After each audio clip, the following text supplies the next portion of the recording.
Биздин ата бабабызда болгон эмес, кыргыздын жигиттери чачын түйө алып концерт кылып чыгып деген болгон эмес.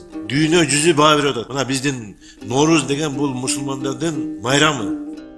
Биринчиден, тарых боюнча тактасак, ата тегибизде байыркы, эң биринчи таза кыргыздардын чачтары, сакалдары узун болгон, кызыл сары түздө болгон, көздөрү көк болгон, көөлөмдү келип өзүнө жараша бойлору 2 метр, эң кыскасы 1,80 болгон. Жада калса кээ бир баатырлар чачтарын өрүп жүргөн, денелерине оймоз сүрөт тартып жүргөн деген да маалыматтар бар. Барсбек кыргыз баатыр учурунда 7-8 кылымдарда Енисей жана Алтай деген жерлерге жайгашып, Енисей алтайлык кыргыздар деп аталган. Сөздүн кыскасы биздин ата тегибиз арийская нациянын эң сулусу болгон. Салыштырмалуу викингтерге болгон. Кийин монголдор менен аралашып, карайып жана кичирейип калганбыз. Ошентип чачтарды өстүрүп, көпүр калтырып калган жактарын кырып, кээ бирөөсү өрүп дегендей ошентип монголдорго окшош калганбыз. Жада калса минип жүргөн аттарыбыз да кичирейип калган. Ал эми азыр 50 жаш менен жана 60 жаштын ортосундагы сүйлөп жаткан депутаттар өзүңөрдүн жаш кезиңерди эстесеңер, 80-70 жылдары СССР менен батышты турап чач өстүрүп жүргөн кездериңерде. Же биздин белгилүү драматург эл акынына Жоомарт Бөкөнбаевка бир нерсе дей аласыңарбы? Же чачына асылып аласыңарбы? Акыркы жылдары сакалга асылдык, жолука деле асылып келатасыңар. Эми эмне мурутка асыласыңарбы? Эми мындай айтканда сырткы келбетке асыла турган алдында биринчиден ички дүйнөбүздү жана ички проблемаларды чечсек жакшы болот эле. Андан важный проблемалар абдан көп. Анан ошол чоң маселелерди чечкенден анан келбетибизге асылалы. Сен көзүң кышык, мурдуң кышык деп. Эчтекен бүтүрбөй жатып эле келбетке асыла берген болбойт го дейм. Экинчисинде кыска нуска айтып кетейин. Норус майрамы эч качан мусулмандардын майрамы болгон эмес. Бул Фарси элинен келген майрам. Биз кийинчерээк эле майрамдап калганбыз. Же мусулмандар күнгө сыйынып, күн бизди жаратты дегенди уктуңар беле? Мусулмандар бир гана Кудайга ишенет. Ушу силер депутатсыңарбы же мен депутатмынбы? Же эл өмүр бою силерге ушул жөнөкөй нерселерди үйрөтүп өтөбү?